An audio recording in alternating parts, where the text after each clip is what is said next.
The news are positive. In the first half of this year, most Asian economies exceeded the growth forecast we had made at the time of the April 2024 Region Economic Outlook. The entire region benefited from strong global demand for Asian exports.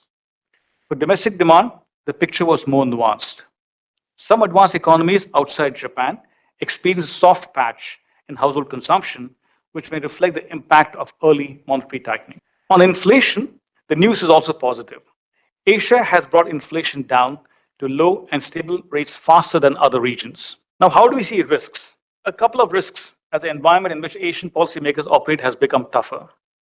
For example, there are tentative signs that global demand could weaken, including in the United States, which would be bad news for an export-dependent region like Asia. As we have stressed before, no one really wins from trade fragmentation. We all pay for this with slower global growth. And Asia has more to lose than others, given its tight integration into global supply chains.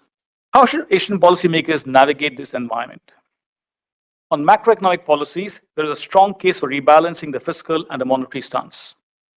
In many countries, the fiscal stance is too loose. Public debt increased sharply during the pandemic. In Pacific Island countries, for example, debt ratios almost doubled. But debt has hardly come down since then. This drives up debt service costs and leaves governments with little room for maneuver. In some economies, weak private demand may justify somewhat larger fiscal deficits in the near term.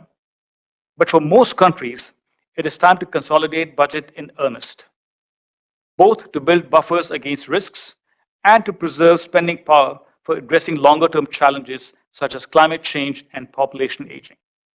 By contrast, with inflation somewhat defeated, most Asian central banks now have room to cut interest rates. Earlier in the year, some central banks may have been reluctant to ease before the Federal Reserve, fearing that this could put Asian currencies under pressure. But as the Fed has now started its own rate cutting cycle, such concerns should have dissipated.